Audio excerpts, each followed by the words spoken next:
អ្នកជំនាញដោះគ្រាប់បែកដើម្បីម្នាក់គាត់បានតែនៅជាប់នឹងខ្លួនមិននឹកស្មានថាក្នុងថ្ងៃនោះមានគេបានខ្ញុំចង់រីកាពីយ៉ែងឆេងរឿងរំលោភបំពានលើចំណាប់ស្មារតីសូមឲ្យគាត់ផ្អាកការងារជាបន្តតាមពិតយ៉ែងឆេងគឺជាអ្នកដោះគ្រាប់បែកលេខ1ក្នុងទីក្រុងកាលពីព្រឹកមិញមានស្ត្រីម្នាក់ត្រូវបានចោទប្លន់ចង់ភ្ជាប់ខ្លួននឹងគ្រាប់បែកកម្រិតចំណែកយ៉ែងឆេងដែលកំពុងសម្បានដើរកាត់ទីនោះបានឆ្លៀតឱកាសបង្ក្រាបចោលប៉ុន្តែភ្លាមនោះគ្រាប់បែកនៅលើខ្លួនរបស់ស្ត្រីរូបនោះក៏ចាប់ដើមបើកមើលទៅដឹងថាវាជាគ្រាប់បែកប្រភេទស៊េរីភ្ជាប់គ្នាតែមួយចោលបានប្រាកៅបិទគ្រាប់បែកភ្ជាប់ទៅនឹងសម្លៀកបំពាក់របស់ចំណាប់ស្មារតីតែលើខោអាវក្នុងក៏មានដើម្បីរក្សាជីវិតរបស់ចំណាប់ស្មារតីមានតែប្រើវិធីងាយកាត់សម្លៀកបំពាក់ក្នុងរបស់នាងនៅពេលដែលម៉ោងរាប់ថយក្រោយចិត្តដល់0គាត់ក៏ដោះគ្រាប់បែកចេញរួចស្ត្រីនោះរត់ចេញទៅក្រៅមិនដឹងថាចំណាប់ខ្មាំងដែលបានជួយមហាសេដ្ឋីលំដាប់លោកស្រីស៊ូថេងសៀវរៀបនឹងអរគុណយ៉ែងឆេងមិនទាន់និយាយចប់ផងក៏ត្រូវដាច់ដោយសារសម្លេងទូរស័ព្ទឆេងត្រូវត្រឡប់ទៅអង្គភាពវិញជាបន្ទាន់បន្ទាប់ពីដាក់ទូរស័ព្ទពីរួចយ៉ែងឆេងមិនបានទុកឱកាសឲ្យស៊ូថេងសៀវគាត់ក៏បានប្រញាប់ត្រឡប់ទៅអង្គភាពវិញរថយន្តស៊េរីទំនើបបានមកឈប់នៅក្បែរចិញ្ចើមផ្លូវស៊ូថេងសៀវប្រាប់លេខាថាដើម្បីសម្ដែងការអរគុណដល់យ៉ែងឆេងចូលដកលុយពីក្រុមហ៊ុនចំនួន30លានយកក្រុមអ្នកជំនាញដោះគ្រាប់បែកនាងនៅមិនទាន់ដឹងថាយ៉ែងឆេងនៅពេលនេះកំពុងតែទទួលធម៌ខ្លាំងប៉ុណ្ណាត្រឡប់ទៅដល់អង្គភាពលេងយកកំពុងតែប្តឹងរីកាថាគាត់ឆ្លៀតឱកាសជួយឲ្យបានស្នើទៅប្រធានឲ្យបញ្ឈប់ការងារយ៉ែងឆេងជាបន្ទាន់យ៉ែងឆេងរៀបនឹងពន្យល់ថានោះគ្រាប់បែកប្រភេទស៊េរីជាប់គ្នាបរិះម្នាក់បាននិយាយយ៉ាងមានល្បិចមិនមែនគ្រាន់តែជាគ្រាប់បែកស៊េរីជាប់គ្នានោះទេគាត់បានដកសៀវភៅមួយក្បាលដែលយកមកពីបរទេសទាំងនិយាយថានេះជាលទ្ធផលដែលគេបានពីបរទេសមកនិយាយបណ្ដារោគមើលក្នុងសៀវភៅបណ្ដាពីរបៀបដោះគ្រាប់បែកស៊េរីបន្តយ៉ាងម៉េចតាមពិតបរិះមានល្បិចម្នាក់នេះគឺក្នុងចិត្តរបស់លេងឲ្យគេមកជំនួសយ៉ែងឆេងក្នុងតំណែងជាអនុប្រធានក្រុមគេឆ្លៀតឱកាសនេះប្តឹងយ៉ែងឆេងថែមទាំងយកវីទៅបង្ហោះលើបណ្ដាញសង្គមឲ្យវាកាន់តែរៀនក្រុមលហើយខឹងយ៉ាងខ្លាំងទោះបីជាឯងពូកែដោះគ្រាប់បែកក៏មិនអាចធ្វើអ្វីតាមតែអំពើនេះដែរទោះបីជាពួកយើងជាក្រុមដោះគ្រាប់បែកឯកជនប៉ុន្តែឯងក៏មិនត្រូវមិនគោរពឯកជនភាពរបស់ចំណាប់ពេលពួកគេនិយាយបែបនេះយ៉ែងក៏យល់ច្បាស់ពីសាច់រឿងតាមពិតប្រធានក្រុមត្រូវបានបរិះមានល្បិចម្នាក់ដោយលោកតំណែងអនុប្រធានក្រុមក្នុងតម្លៃ1សែនយន់ឲ្យទៅគេពេលឃើញចរិតរបស់មនុស្សទាំង3នាក់នេះយ៉ែងឆេងខឹងយ៉ាងខ្លាំងគេក៏ហែកលិខិតបញ្ឈប់ការងារតែម្ដងលេងយកប្រមានគេថាប្រសិនបើព្រមឈប់ដោយខ្លួនឯងគុំសង្ឃឹមថានឹងបានរៀបបែបនេះយ៉ែងឆេងក៏ដកលិខិតភ្ជាប់ពាក្យរបស់ពួកគេទាំងពីរក្នុងរយៈពេល3ថ្ងៃទៀតចេញមកនឹងមុខឲ្យខ្ទេចខ្ទេរួចក្រវែងដាក់លេងយកតែម្ដងដល់ថ្ងៃបន្ទាប់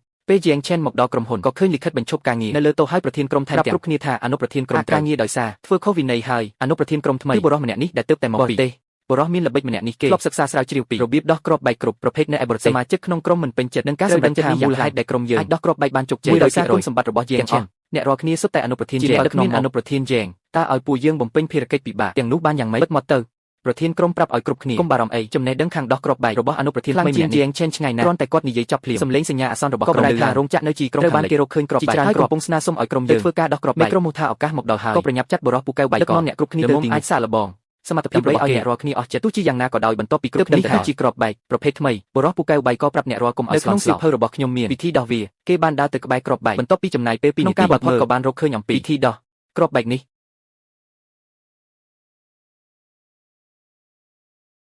និយាយចប់ភ្លាមបរិះនោះក៏យកតែម្ដងនឹកស្មានមិនដល់ថាគ្រាប់បែកដែលដាំឡើយសល់ពេលជិត3នាទីស្រាប់តែរាប់ថយក្រោយយ៉ាងលឿនបំផុតភាពនឹងផ្ទុះទៅហើយកូនសិស្សរបស់យ៉ែងឆេងបានរុញបរិះនោះចេញរួចប្រើវិធីដែលយ៉ែងឆេងធ្លាប់បង្រៀនកាត់ខ្សែដែលបង្កប់នៅខាងក្នុងយ៉ាងលឿននៅវិនាទីចុងក្រោយគេបានដោះគ្រាប់បែកនេះដោយជោគជ័យតែមិននឹកស្មានថាបរិះម្នាក់នោះតែជានិយាយថាវាជាស្នាដៃរបស់អាងលើទូនីតិជាអនុមេរបស់ខ្លួនបង្កប់ឲ្យគេសរសេរចំនួន10000នារីម្នាក់នោះត្រឡប់មកវិញក៏ដោះឯកសណ្ឋានការងារចេញនិយាយថាឈប់ធ្វើការបន្ថែមយ៉ែងឆេងការខិតព្យូការងាររបស់ក្រុមចុះហត្ថលេខាគាត់លែងមានចិត្តចង់នៅក្នុងក្រុមដោះគ្រាប់បែកនេះទៅទៀតហើយបរិះម្នាក់នោះនិយាយចំអកទីបំផុតឯងក៏មានការស្គាល់ខ្លួនឯងដែរថ្ងៃមុខពួកកូនសិស្សរបស់ឯងខ្ញុំនឹងជួយបង្រៀនពួកគេឲ្យតែលេងយោដាចូលមកដល់ប្រែថានាងនឹងបរិះស្រឡាញ់គ្នាជាយូរមកហើយនេះពួកគេទាំងពីរបានក្រុមនឹងរៀបការនៅសប្តាហ៍ក្រោយយកថែមទាំងនិយាយបែបអង្រួចឲ្យបរិះនោះជូននាងទៅមជ្ឈមណ្ឌល Global ដើម្បីទិញអីវ៉ាន់ឆេងមិនខ្វល់ពីពួកគេឡើយហើយចេញពីទីនេះទៅគាត់បានយូកាបូបស្ទូចត្រីដល់ជីក្រុងដើម្បីត្រៀមតែគ្រាន់តែមកដល់ទីនេះមេក្រុមបានប្រាប់ថានៅ Global Center មានកាត់នៅគ្រោះថ្នាក់គ្រឿងផ្ទុះយ៉ាងគាត់ប្រាប់ឲ្យយ៉ែងឆេងប្រញាប់ត្រឡប់មកដោះស្រាយវិបត្តិនេះវិញប៉ុន្តែយ៉ែងឆេងបានចុចផ្ដាច់ខ្សែភ្លាមតែម្ដងខ្ញុំលីជប់ហើយទូបីជាពាក់ព័ន្ធអ្វីនឹងប៉ុន្តែគ្រាន់តែគាត់ដកសន្ទុយមកលេងយួនក៏បានទូរស័ព្ទមកយ៉ែងឆេងខ្ញុំនៅក្នុងផ្សារទំនើបវែងវីរៀបនឹងយកគ្រឿងផ្ទុះចង់លើខ្លួនខ្ញុំហើយមកជួយខ្ញុំផង